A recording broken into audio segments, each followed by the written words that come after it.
Sasakit talaga ang ulo ng fan na to ng Georgia sa mala Michael Jordan na performance ni Justin Brownlee. Grabing buhat ni kabayan JB, kinabahan pa ang lahat sa nangyari kay Kai Sotto. Second and final game sa Pool A ng Gilas Pilipinas kalaban ng team ng Georgia. Dalawang frontcourt nila, mga idol, ay parehong naglalaro sa NBA. Inunahan ng slam dunk ni Goga Bitadze sa pagsisimula ng first quarter. Maagang nag-commit ng 3 turnovers ang Gilas Pilipinas at 16-0 run nang ipinatikim sa atin ng Georgia. Hindi inasahan ng mga Pinoy ang napakahigpit na depensa sa ilalim ng kalaban at itong dalawang NBA players nila na parehong big man ay may tira sa labas din, mga idol. Under 5 minutes remaining, Dwight Ramos nagset ng screen para malibre si Justin Brownlee first field goal ng Gilas Pilipinas. Naan na lang sa sipag ni Justin Brownlee ang opensa ng Gilas Pilipinas kaya nagkasunod-sunod ang scoring ng mga Pinoy. Hindi lang tayo matambakan ng 19 points and up after this game ay tayong mag-a-advance sa semifinals. Natapos ang first quarter, nagkahabol ng 11 points ang Gilas Pilipinas 28-17. Second quarter, nakitaan ng butas nitong Georgian team captain na si Shengelia. Ang depensa ng Gilas Pilipinas, lagi niyang inaatake ang paint, mga idol, at iniiwan lang ang bantay niya from top of the key.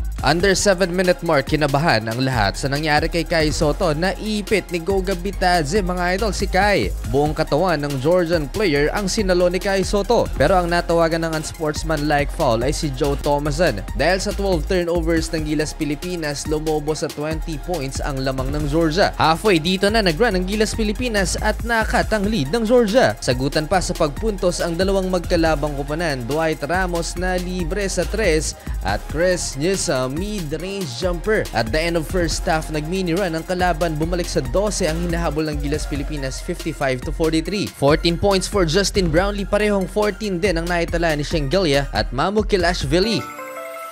To start the third quarter, Dwight Ramos and Justin Brownlee 3-pointer, pero nagkakaproblema tayo sa depensa. Nagkasunod-sunod din kasi ang sagot ng kalaban sa paint. 7-minute mark, napikon si Shengelia kay Carl Tamayo, pinisikal, mga idol, ng Pinoy at gumanti din naman ng Georgian player. Isa pa naman din sa pinakamalakas mga saritong si Carl Tamayo, pinagtatrash talk pa ang kalaban.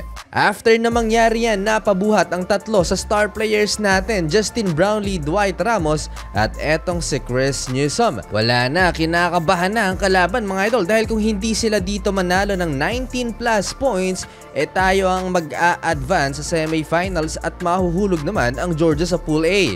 Carl Tamayo nag-step up naman para sa Gilas Pilipinas at hindi na makatingin ang player na to sa scoreboard, mga idol. Hindi pa dyan natatapos ang kalbaryo ng Georgia dahil naitabla ni Carl Tamayo ang talaan sa 67. Dito lalo pang kinabahan ang mga fans ng kalaban. Nag-aalam Michael Jordan itong si Justin Brownlee na binubuhat ang Gilas Pilipinas, mga idol. So far, meron ng 26 points na naman si kabayan JB. To beat the buzzer, Calvin Oftana na ipasok ang tirang to pero naabutan ng buzzer. Tabla sa 74 ang talaan.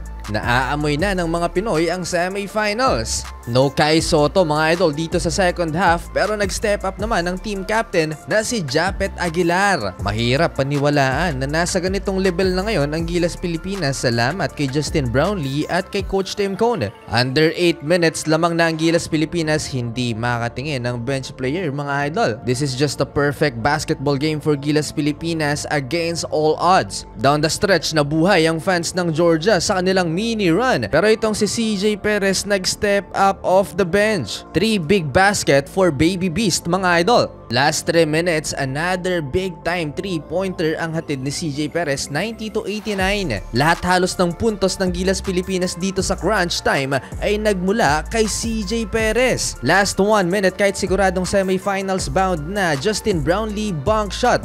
Well, sa huli, kahit talo ang Gilas Pilipinas, mag-a-advance pa rin tayo sa semifinals.